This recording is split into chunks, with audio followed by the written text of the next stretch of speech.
Buhen dan Ayubi. Yang kamu mau tanyakan apa kira-kira? Iya, di perjanjian lama itu apa ketika kitab itu ditulis oleh seorang yang bukan nabi, apakah orang itu benar-benar memiliki kapasitas untuk membuat menulis sebuah kitab yang dijadikan bagian dari kitab suci begitu kira-kira pertanyaan. Oke. Sekarang definisi dari kitab suci itu apa? Itu kitab yang dijadikan acuan atau pedoman umat beragama kan? Enggak, bukan. Namanya itu kitab suci. Coba kita pelan-pelan, namanya kitab suci ya. Kita mulai dari, kan kamu bilang tadi pedoman untuk umat beragama gitu. Artinya kitab suci itu bisa juga ditulis oleh manusia dan oleh pikiran manusia, karena hanya untuk menjadi pedoman umat manusia. Bisa nggak itu terjadi? Artinya para imam itu memang mereka memiliki kapasitas untuk itu, maksudnya apa gimana? Nah, sebelum kamu loncat ke pikiran itu, nih saya ngajarin kamu tertib dalam berpikir ya. Pertama, kalau kita nggak paham tentang definisinya, kita nggak bisa bilang apakah imam punya kapasitas untuk menulis kitab suci. Jadi dari pertanyaan kamu, titik beratnya itu apa yang menjadi definisi kitab suci? Nah, kalau buat kamu kitab suci itu hanya untuk menjadi pedoman hidup buat manusia, ingat loh, Pancasila pun bisa loh menjadi pedoman hidup kita kan? Iya kan? Kita sebagai bangsa Indonesia juga mau mendomani Pancasila sebagai dasar negara dan kita harus menghidupinya dalam keseharian kita. Kita nggak butuh kitab suci kalau cuma untuk pedoman untuk hidup. Nah, makanya kalau kamu setuju, saya perluas definisi dari kitab suci. Kitab suci itu apa? Saya gini, dari mana kita bisa tahu bahwa semua yang kitab yang ditulis oleh para imam itu adalah selaras atau sesuai dengan firman Tuhan gitu, atau bahkan 100% firman Tuhan gitu. Betul. Nah, itu pertanyaan yang bagus. Bu Heni, kalau saya diizinkan untuk share screen, karena saya untuk ini materinya udah banyak ya kalau masalah firman Tuhan. Sebentar ya, saya jawabin dulu grup saya sebentar aja. Bisa tahan nggak? Iya, oke. Bentar, soalnya saya lagi tag grup saya ini. Oke, kalau kamu bilang tadi, ya kita kembali kitab suci firman Tuhan itu. Kalau definisinya apa sih? Oke, definisinya adalah, kalau dari saya ya, sebuah tulisan yang ditulis oleh manusia yang dari ilham Roh Kudus ataupun ilham dari Tuhan, yang fungsinya apa? Gitu. Nah, oke, saya udah bisa share ya. Kalau saya terus terang, mungkin Ayubi belum pernah baca Alkitab sampai habis ya, dari awal dari Kejadian sampai Wahyu. Saya sudah. Ayubi udah pernah baca Al-Quran nggak dari awal sampai habis? Kalau Al-Quran sudah, kalau Al-Quran. Oke, berarti kita makanya saya juga udah pernah baca Al-Quran sampai habis. Nah, kalau dari saya menjelaskan seperti ini. Itu ada di 2 Timotius 3 ayat 16 ya. Kamu pasti ngerti lah sedikit-sedikit bahasa Inggris, tapi saya bahasa Indonesia kan aja ya. Semua all scripture is God breathed, artinya semua kitab adalah nafas Tuhan atau Tuhan inspirasikan. Given by divine inspiration, artinya datang karena inspirasi ilahi. Nah, ini dia Ayubi. Inilah yang menjadi parameter apakah kitab itu benar dari firman Tuhan atau tidak. Oke, bisa stop di sini dulu sebentar nggak? Saya mau ini dulu sebentar. Oke. Halo? Ya, silakan. Iya, yang menulis ayat di Timotius ini siapa ya kalau boleh tahu? Paulus. Nah, maksud saya dari mana kita bisa menjamin atau memastikan bahwa tulisan ini benar adanya gitu? Oke. Saya akan masuk ke sana. Gimana kita memastikan firman itu benar adanya ya? Pertama, bahwa bukan itu pertanyaan saya. Yang saya tanyakan dari mana kita bisa memastikan bahwa apa yang ditulis Paulus di dalam ayat ini itu benar.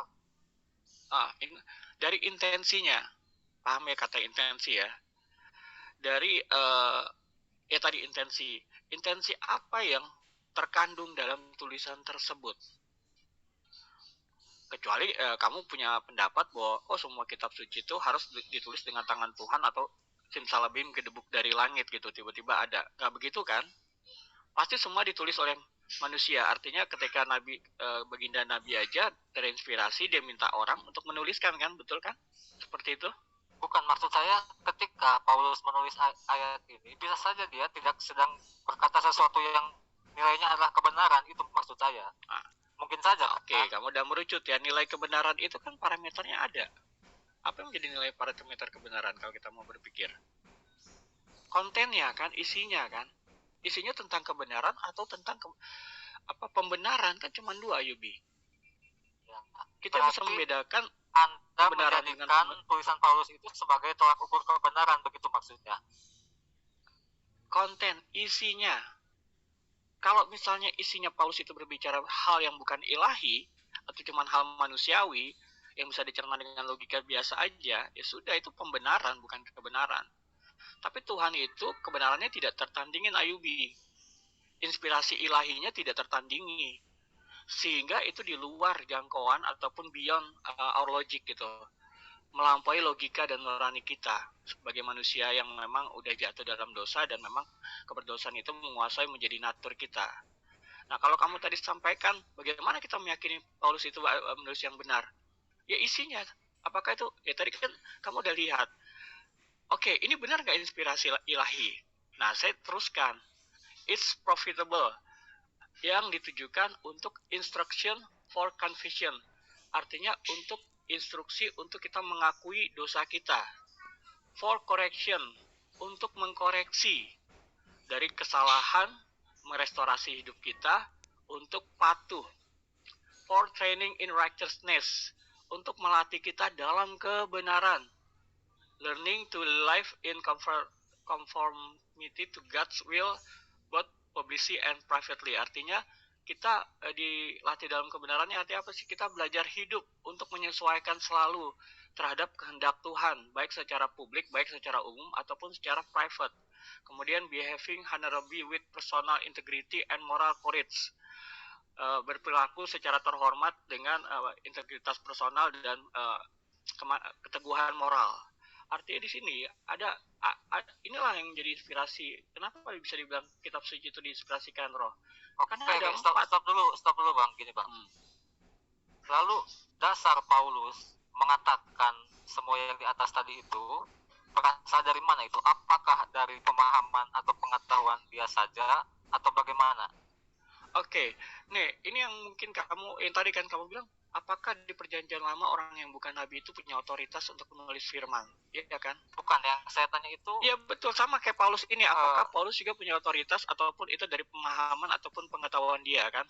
Bukan, maksudnya kata-kata semua ini itu berasal dari diri Paulus saja atau bagaimana? Maksudnya berasal dari pemahaman pribadinya sendiri atau bagaimana maksudnya? Nah, kalau menurut kamu apakah ini menurut pemahaman sendiri?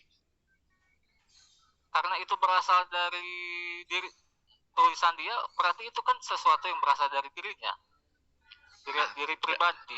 Kamu hanya mencermati secara general, secara umum, nggak salah juga. Tapi kalau kamu mendalami tadi saya sampaikan, yang menjadi parameter kebenaran kan isinya, kontennya. Kok bisa Paulus tiba-tiba bicara seperti ini? Apakah ini pemikiran manusia? Nah, kalau kamu bilang pemikiran manusia, kamu kalau kita komparasikan dengan Al-Quran, akhirnya begini, apa yang ditulis Paulus ini lebih mulia daripada apa yang tersurat di dalam kitab kamu. Bukan, nggak usah di-compare dulu, kita ini aja satu sisi aja. Ya, kalau misalnya seperti itu, jadi begini, setiap tulisan-tulisan yang diilhamkan oleh Roh Kudus adalah pribadi yang ketiga dari Trinitas, itu begini jadi Ayubi. Proses oke, ini saya ada materi lagi. Tapi bukan di sini ya. Jadi begini, saya jelaskan. Pertama, ini cuma sekedar informasi Ayubi. Bukan, ya, maksud saya jangan pindah slide dulu Bang, karena kita harus ini di bawah, tenang. Oke. Bahwa tulisan tadi itu bisa kita terima sebagai kebenaran dulu gitu maksudnya. Betul. Saya ikutin kok jalan pikiran kamu, karena kan saya segmennya berpikir ya. Oke. Nah, kemudian ketika informasi itu turun, misalnya dia dapat impresi lah, Paulus dapat impresi dari Tuhan. Ini nggak langsung jadi firman. Jadi kamu jangan membayangkan apa ya, tiba-tiba langsung gedebuk gitu kan, ada inspirasi terus Paulus tiba-tiba nulis gitu. Ada situasi seperti itu, tapi sebenarnya begini, semua kenapa dibilang diilhamkan oleh Roh Kudus? Inspirasi itu maksudnya bagaimana? Nah, Ayubi, kan kamu tadi bilang bahwa firman itu menjadi pedoman hidup ya.